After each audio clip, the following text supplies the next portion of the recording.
and welcome to the Sportscast, May 25th, 2018. If you haven't yet, please subscribe on YouTube and on iTunes. And if you're on iTunes, please write us a review, rank us. That will help us out for people to find us. What a week. I will have to say the most unpredictable NBA round conference finals I've seen in a while. And people ask me who's going to win tonight. I choose the opposite of of what they think. And on the line, we got Jeff Fawver. Jeff, has this round been unpredictable? It has been, man. Just when we thought we had it figured out, Golden State loses a game at home, which almost never happens. I believe they had just set the record for most home playoff wins in a row. And then, they even went into the fourth quarter with a double-digit lead. And, yeah, they fell apart. It surprised me. And, tonight I'm anxious to see what happens with the Celtics and Cavs. Yeah, the Celtics won Game 5. They went up 3-2. Cleveland and Boston have both won their home games respectively. Game 6 is tonight, and Cleveland. I think Cleveland's going to tie up the series and then go into 7 games. And that 7th game is going to be so hard to predict. What do you think? And I agree. I think Cleveland will protect their home court and they'll win. When it gets into Game 7, again, I know the Celtics, have really been great at home. And I'm not trying to discount them, but I'm sure that they would like to try to end it in Game 6 because a Game 7 against LeBron James is really, really difficult. And he's going to he brings it every night, but in a Game 7, that's a situation that's you don't want to find yourself in too often. Do you think LeBron's tired, or do you think, his surrounding cast hasn't done much? We're talking about, Kevin Love is the second best player, but that game that Cleveland didn't have. This is like the weakest Cleveland cast I've seen since he first got here. Let's see the points. LeBron had 26 points, and I'm pulling up the box score right now. But, okay, Kevin Love had 14 points. George Hill, 7? Everyone has single digits but Kevin Love and James. And, it was funny because during the broadcast, they made a big deal about the fact that LeBron looked winded.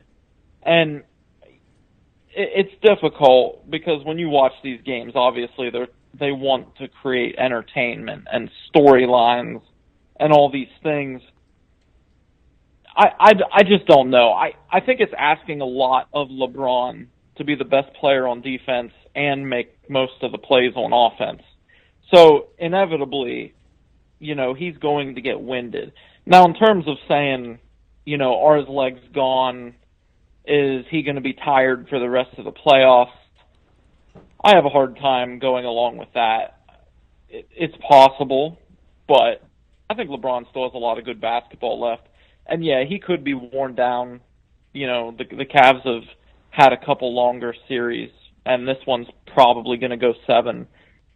But, they have to find ways to at least get him a breather here and there because he has been playing a lot of minutes.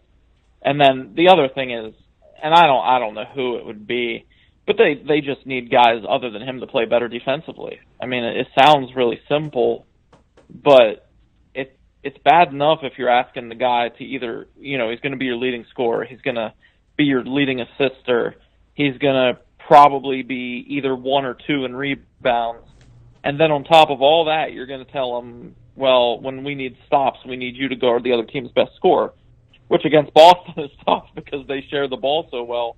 It's hard to really even pick one guy that you're going to have him guard. It's tough, but I'd say he's a little bit. I'd say he was winded at the end of that game, but I think he'll bounce back in Game 6. I think he'll get his legs back under him. So what's your hunch, your stomach feeling about this? Do you think it's going to be Cleveland going to the finals, or do you think it'll be the Boston Celtics? Man, when you look back at, defining moments of Hall of Fame players, a lot of times it happens in the playoffs. And I almost think that Boston might be a slightly better team than the Cavs. But again, we said this even before round one. You just have a really difficult time picking against LeBron. And my gut said, I just think of all the storylines. Oh, the Celtics haven't lost a home game all year or all postseason, and then they get to a game 7, but they lose to LeBron. I think that's what's going to happen. I think the Cavs are going to win game 6, maybe in a pretty good game, but then I think they're going to steal that game 7.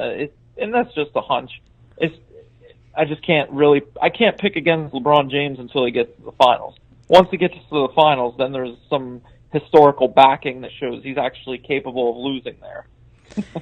I have that same feeling, Jeff. I really do. I think, yes, they'll win game 6, but game 7, man, I'm telling you, I think it might go to overtime. Yes, I could see that, but gosh, if Cleveland loses, I mean, everyone will blame on the front office, the organization. They had a weak cast around LeBron. That's pretty much what they're going to say.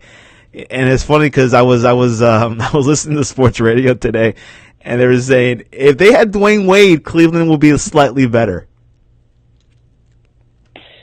They may have been, but it's always funny to me because when the Cavs are winning by 10 at home or 15 at home, nobody talks about the supporting cast being poor. And then when they lose, it's because of the poor supporting cast. The Cavs went 2 different directions. The first half of the year, they tried to create a team with everybody could shoot and surround LeBron and let him facilitate. And they couldn't play any defense. So now, then they made all those trades at the trade deadline. They got younger. They got more athletic. I think when you look at it, the hope was that they would be really improved defensively because of the added athleticism. I'm not going to say that they're not improved on defense, but it's still a problem. Boston, whether they're making shots or not, they've gotten a lot of wide open looks, and some of that's because they run quality offense. But some of it, too, is just the Cavs' rotation sometimes. They go in these funks where guys are just wide open all over the place. And typically that gets you beat. You can't keep doing that. So, the Cavs might have had more firepower with Dwayne Wade because he did play well in the playoffs, but I don't think he would have fixed their defensive problems. You're right. Cleveland has been lacking defense, and out in the West last night, we had an amazing game, probably one of the best games in the whole playoffs. Golden State lost against the Rockets, 98-94. The Rockets and the Warriors were going back and forth. One of the main players that I saw really playing well last night was Eric Gordon. He had 24 points. Chris Paul had 20 points. James Harden had 19. Clint Capella had 12. Golden State has lost 2 in a row. Do you think Golden State will come back and tie up the series? I do, mainly because they're back on their home court, and it's hard to see them losing twice at home. And, then that would be 3 in a row, which would be really something they don't do often. The other thing is, it's already been said that Chris Paul isn't going to play in Game 6. That's a big – I don't know if he'll be right for Game 7, but you hope he is. That's a brutal loss for the Rockets because Chris Paul he's the calming force and the facilitator on the offense. But I would think the Warriors will win Game 6. But truth be told, man, they just have not played. The expression I've always heard is, the Rockets, they were able to drag the Warriors into the pig pen. And all that means is they're making it an ugly, slow game. And, the Rockets come down, they isolate. They wait till there's 10 seconds left on the shot clock, and then they run their offense. And it's ugly at times. It results in some bad shots. But what it's done is it's put the Warriors in a position where they can't get out and run and do all those things, get the wide open threes and the fast break dunks. They've taken that out of the game. And then the corresponding move that just baffles me is when you watch the Warriors right now, instead of running their offense, they're doing all these ISOs with Curry and Durant, and that's just not who they are. That the Warriors were great because they move the ball and they run consistent offense and they get quality looks. And to me, the Rockets, it's almost like the Rockets are in the Warriors' head a little bit, and the Warriors they're just not playing well. I don't want to discredit the Rockets because they've played well. They've played physical. They've played quality defense. But I'll tell you what, Kevin Durant, you can go the whole way back to when his last year with Oklahoma City. He had a couple wide open 15-footers late in games that, Oklahoma City could have been going to the finals instead of the Warriors. And he didn't get it done then. And now here we are again. These close games, Durant has disappeared in the fourth quarter, both of these last two games.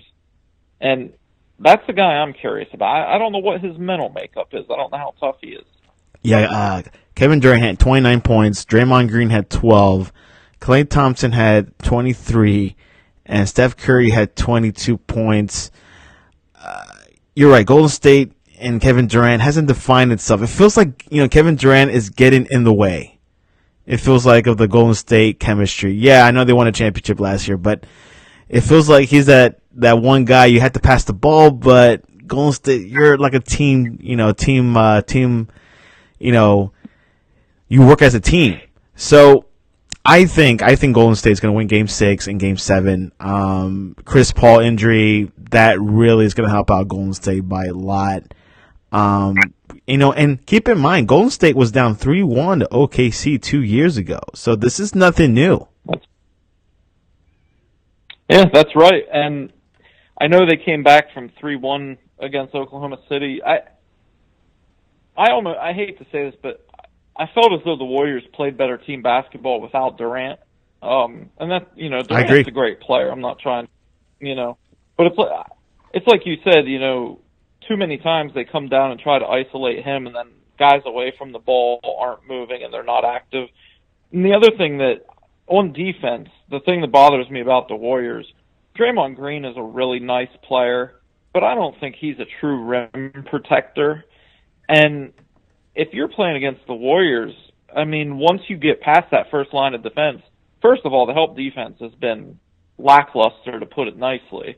And secondly, even if you do have guys in position, you need somebody that when James Harden and Chris Paul are getting down the lane, somebody that can offer some type of resistance.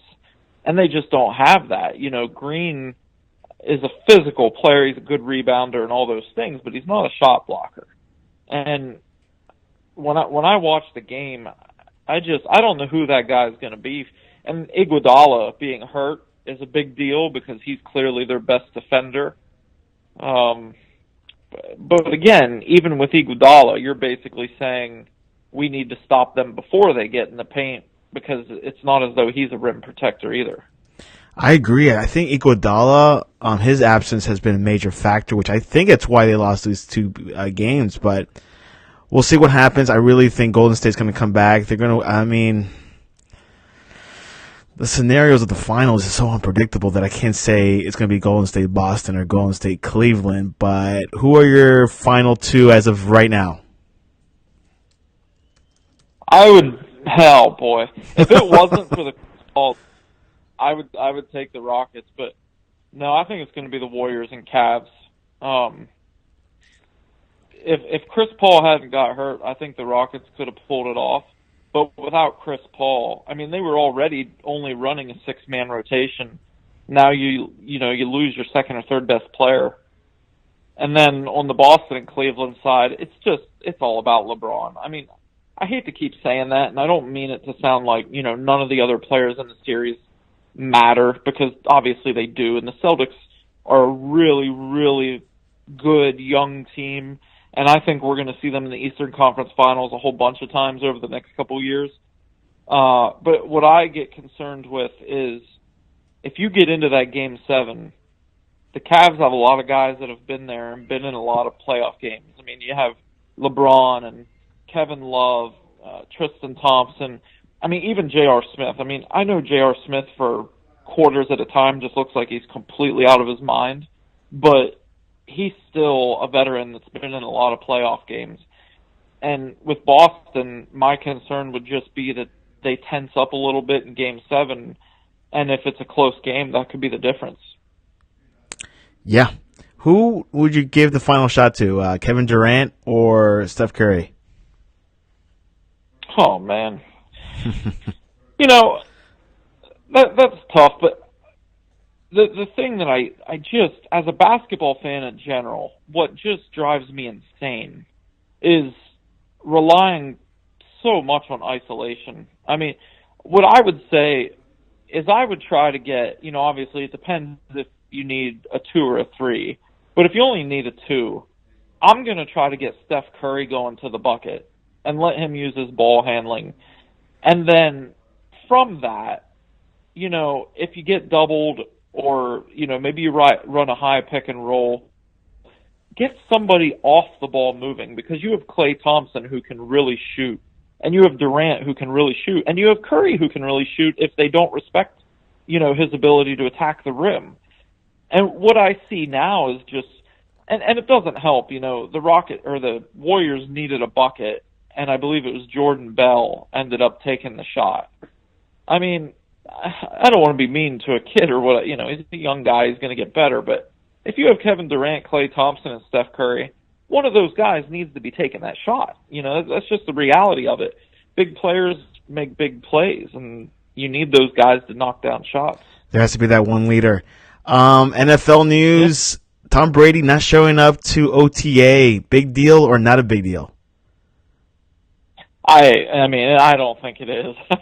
You know, it might be a little bit different than the norm, and I would say there probably is just a little bit of drama going on with the Patriots, but I don't, you know, the NFL this time of year doesn't have a lot going on except for minicamp, so they need storylines so people keep talking about them, but Brady's going to be the quarterback, and Brady's going to probably play pretty well. I mean, this is just off-season stuff. Yeah, like the OTA is optional. It's not like you have to go. I think like the stars don't really show up, right? On a lot of teams, that's true. Yeah. I mean, it's kind of like in college basketball when there's open gyms. You know, you don't have to go, but if you don't go, the coach will find out. So you probably should go, but it's not mandatory. Yeah, I was reading Patrick Mahomes was struggling during the OTA, completed just 4 of 15 passes with an interception in a full squad session. He went 7 for 12 with an interception and 7-on-7 drills per ESPN Adam Teicher. I mean, it is OTA. I don't really going to put too much weight on that. And I think every coach is a little bit different, but I know in the past, Andy Reid has always, in OTAs, they've always run set plays against set defenses, meaning, you know, in a lot of those scenarios, the defense knows a lot of what's coming. So, you know, I wouldn't get too worked up on things like that. Now, if we end up in Game 2 and Game 3 of the preseason and Mahomes is turning the ball over, well, you know, then that's a problem. That would be a problem. Yeah, that's a red but, flag. You know, I will say this though, even as a Chiefs fan, the Mahomes hype train from different personalities has gotten to the point that I'm almost saying, okay, let's pump the brakes just a little. I mean, I love it, and I love hearing it, and I think he is going to be really, really good. But let's pump the brakes a little bit. You know, let's just slow the train down to it can go fast, but let's not make it a runaway hype train here. Exactly. So tonight, predictions. The Celtics at Cleveland. Who you got? Yeah, I think Cleveland will win, and I think they'll win. I think it'll be one of the better games of the series because I think Boston really doesn't want that Game 7, but I still think Cleveland will win by 8 or 10 points. How many points do you think LeBron is going to score tonight? Tonight? Man, he stays aggressive at home. I wouldn't be surprised if he scores 38. I think he has to score over 40 for Cleveland to have a chance, but he has scored over 40 and they still lost. But you still need help from Kevin Love and George Hill and hopefully Kyle Durant. I haven't seen him play lately, and I'm not sure if you watch hockey, but I'm going to say it anyways. Who's going to win the Stanley Cup Finals? Capitals or the Vegas Knights? Vegas has been really impressive, and I saw that they had a chance to potentially win a title, only playing, I think they said 19 games, which is wild to me. I think the Capitals will win, and it's not because I know a lot about hockey or have a lot of analytics to back that up. I just think that there were so many years that the Capitals were the clear cut best team in their conference, and they went nowhere. They constantly choked in the playoffs. And I think now that they finally got over that hump and they got that monkey off their back, I just think they're going to get the job done, and they're going to win their title that maybe they should have won in previous years. So I think once you get that monkey off your back, it just kind of sets you free. You got the Capitals. I'm going for the expansion team that's never won a championship in their first year, or like the first expansion team to win a Stanley Cup championship. And I'm going to throw a curveball. Who you got between Real Madrid and Liverpool? Oh, I'm sorry, man. I got nothing. It's a Champions League. Yeah, it would be a coin flip for me. Okay, well, I'm a Liverpool fan. Go ahead. I was going to say I'll say Liverpool because that's the name of the neighboring city to where I grew up. So that no real rationale other than that. You chose correctly. I chose Liverpool. They're my team. Big weekend in sports. You got Champions League final. You got the NBA Eastern and Western Conference Final championships, and I think the NHL Stanley Cup Finals begin tonight at 8 p.m. on NBC. So we got a full-fledged of sports. It's raining down here in Florida. Is it raining up there this weekend? Not on Sunday and Monday. It's supposed to. Not until Sunday. Yeah. Good time to watch sports or go to the movies and watch Han Solo. I'm going on a kayak trip tomorrow, so I'm gonna be on the water. So that'll be even better for me. There you go, nature, exercise. That's right. That's a good way to put it. That's right. Well, Jeff, thanks for coming to the Sportscast. How can people reach you? Best way is to check me out on Twitter. It's @JTFawver. Jeff, thanks for coming on to the Sportscast. All right. Thanks, Santiago.